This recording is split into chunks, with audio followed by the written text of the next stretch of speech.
Our top story this morning, the Home Office, have you seen these videos? They've released footage of hundreds of illegal migrants being deported for the first time. Yes, data published by Labour reveals just under 19,000 individuals have been deported since the party came into power in July. The move is believed to be Labour's fight back against Reform UK gaining more traction in the polls.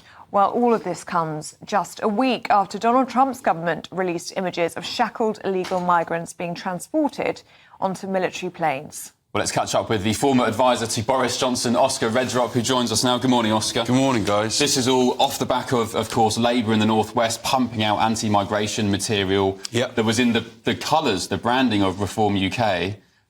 You just get the feeling they're maybe getting a bit concerned about Mr Farage's party. Oh, they're entirely spooked, I think. But I don't think it's just about reform. I think they're well aware. I mean, they're not idiots. I think they know that immigration, illegal immigration into this country, if they don't show competency, they don't deliver, they don't show results, they are in serious, serious trouble.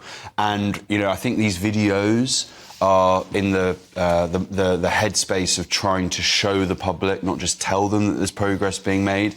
But the brutal reality is that these flights, it's a sleight of hand trick almost by Number 10, because these flights are nothing new. These flights have been ongoing for, you know, a long old time now. We still have more people coming in than leaving.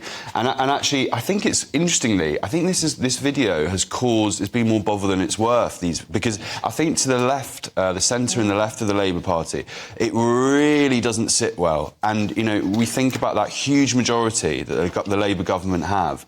They have a lot of MPs there who have no hope of ever getting, you know, promotions and jobs and all that stuff. And they'll see those videos and they'll think, this isn't the Labour Party that I signed up to. I don't like this. And most, Joe blogs on the street who see this video, they're not idiots. They know what's going on in their communities. They know the pressure that services are under. The videos like this are not going to do anything to change their minds. Would you say this is a risk for the Labour Party then? Because you'd think for the electorate, this is demonstrable evidence of them acting tough, talking tough on illegal migration. But then, as you say, you're also risking a split in the party, are you not? If you've got the left-leaning MPs like Clive Lewis saying it's cruel. Yeah, Clive's a really, really good example. It doesn't sit well naturally, the Labour Party. I think, speaking a little bit wider to this issue, I don't think, you know, being tough, talking tough on things like immigration sit well with the Labour Party just generally, including the leadership. In fairness, if we look back, the Tory party, we got into an awful habit of talking tough on immigration, touring TV studios like this. Yeah, we're going to do this, we're going to do that. And, you know, no results, no progress, nothing. And that I think, is one of the biggest reasons why the Tory party fell out of favour with the public. And also, Oscar, just to say, Labour have been accused of targeting low-hanging fruits when it comes to these deportations. They're Vietnamese nail bar workers, they're Albanians who can go back without much of a problem. I think that comes off the back of because Sajid Javid's brother now runs the deportation department in the Home Office, and they've been ordered by the government to go after this low-hanging fruit because it's easy, you get quick numbers. Yeah. But the reality is, you're getting rid of, middle-aged ladies in nail bars who don't really pose, I guess, much of a threat to Britain, and at the same time, you've still got the small boats coming in with, arguably, I'd say, in a lot of cases, people who we don't know who they are, where they're from, what their intentions are, bigger threats. Yeah, I mean, when I say that this is a sleight of hand trick in terms of communication by the government, the key point that you've hit on there is that actually the majority of the people who are getting on these planes are doing so voluntary. And to your point, you know, if we don't know who's coming to this country, that's the difficult stuff. That's the issue that people feel most keenly, and that's the issue that the government, apart from smashing the gangs and Commander Force, have shown no progress on. Well, Oscar, do stay with us, because... And why do you think the Home Office decided to share this footage of deportation flights for the first time? Well, I think there's clearly echoes of Donald Trump. He's come in, he's doing all sorts of things very fast and showing, as well as just saying that they're doing things, that's very effective. So they've put out this footage. They are, of course, worried about reform.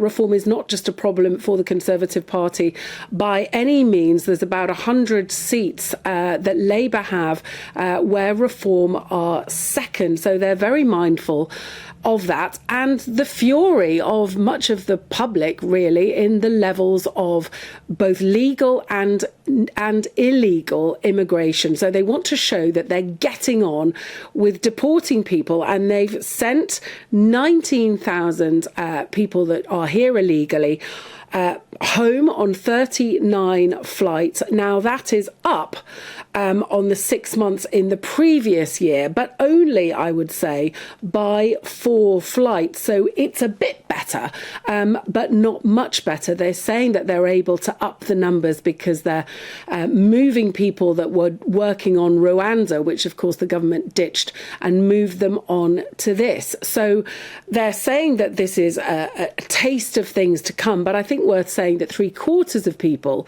on those flights have chosen to go voluntarily. Only about 1 in 10 of them is actually being put on that flight with some degree of force. But in terms of who's being sent back where, the biggest number in a 3-month period, 2,500 to France, just over 1,500 to Brazil, followed by India and Albania. So whether it's going to convince people that Labour are serious about smashing the gangs, well, time will tell. Yeah, really interesting, isn't it? Because Kemi Badenoch initially said she was going to take 18 months to 2 years to really think about policy before she puts anything out there. But we have, as you just say, that first official policy from her on immigration. Is that because she is threatened, she is worried about Reform UK?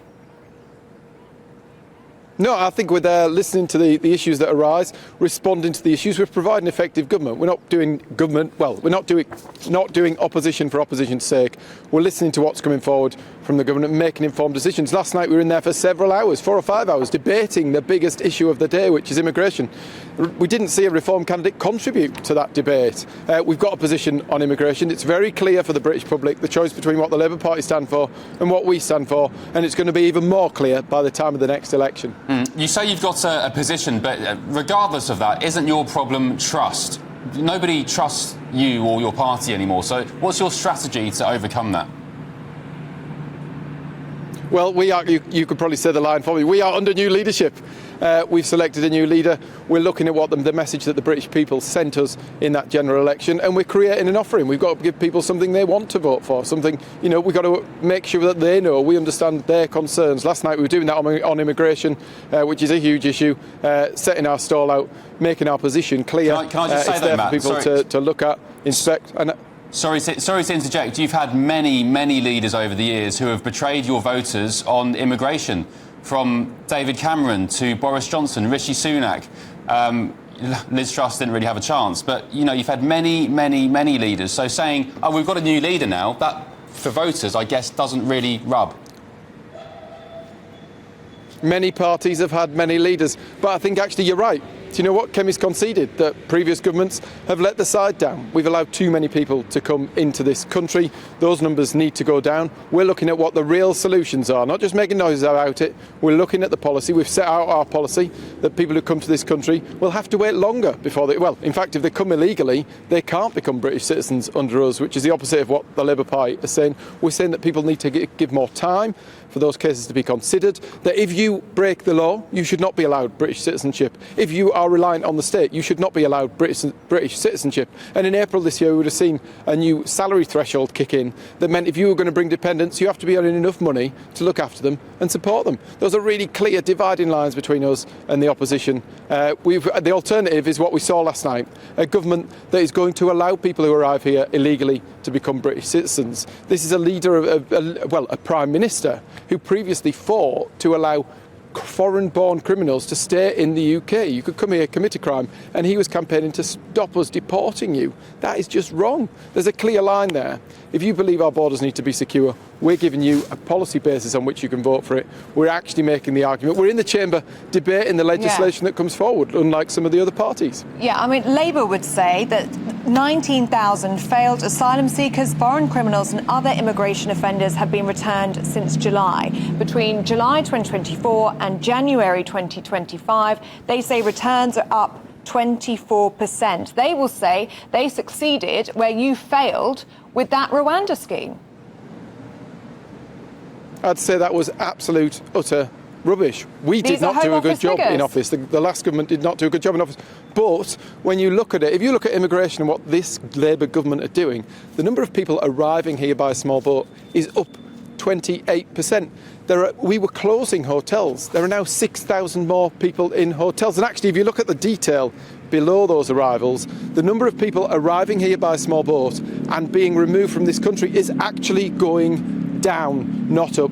The people who are being deported, we welcome deportations. In fact, most of the deportations that are taking place are as a result of the deals that we set up, like the deal with Albania, because we need a deterrent. People need to know that if they arrive in this country illegally, they're going to be removed. That's what the deterrent was about.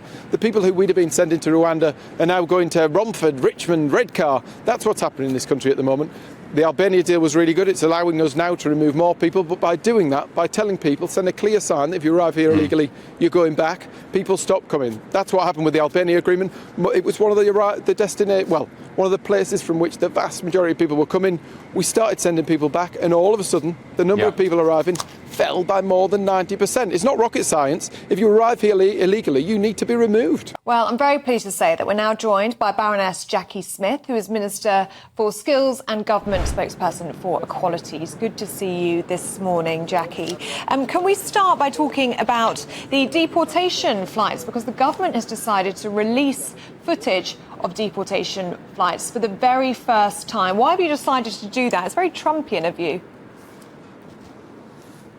Well, I think it's important that people have confidence that we're actually taking action to remove people from the country where they don't have a right to stay. It was something that I was very keen to do when I was Home Secretary back in 2007. And unfortunately, of course, what we've seen in the years in between is a lot of gimmicks. The Rwanda scheme that frankly sent 4 people to Rwanda, all of whom were volunteers, and wasted £700 million of public money. And what the public want to see is action that's actually going to make a difference and to be reassured about that. And that was the reason for those pictures. And of course, last night as well, the government and the Home Secretary introduced into Parliament the Borders Bill that will provide real tools to be able to tackle the criminal gangs that are exploiting both this country and the people that they are bringing across the channel. That's a sort of hard-headed and practical way of dealing with this action, not gimmicks. See why, with Reform UK doing so well in the polls at the moment, you do want to show this hard action, as you describe it, on illegal migration. But do you worry about a split in the Labour Party over this? Because you've got the left-leaning Labour MP to the left of your party, Clive Lewis, describing it as cruel and saying it's enabling the mainstreaming of racism by sharing these deportation flights, the footage of them. And then you've got Detention Action saying it's an act of performative cruelty.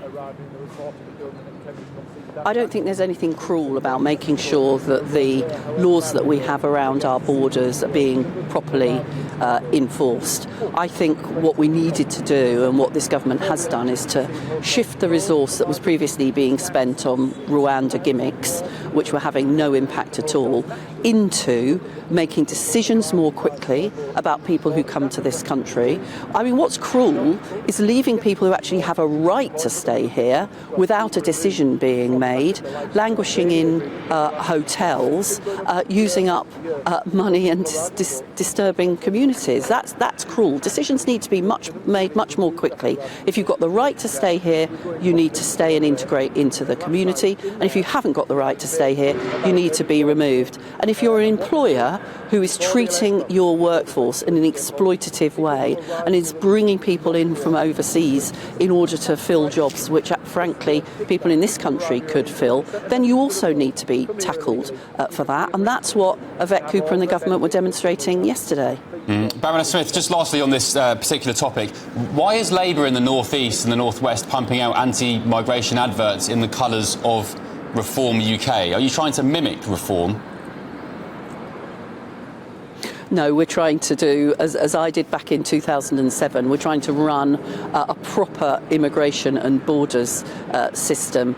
We're not interested in gimmicks. That was the last government's approach to this. We're interested in action that will actually make a difference, and that's what we've been demonstrating, and that's what the legislation that we introduced into Parliament yesterday will enable us to do even more of. Just so I'm clear, why were those adverts in the colours of reform? I mean, they're quite distinctive from Labour's colours, red. Listen, I'm responsible for quite a lot of things, but I'm not responsible for the colour palette chosen for Labour Party leaflets. All right.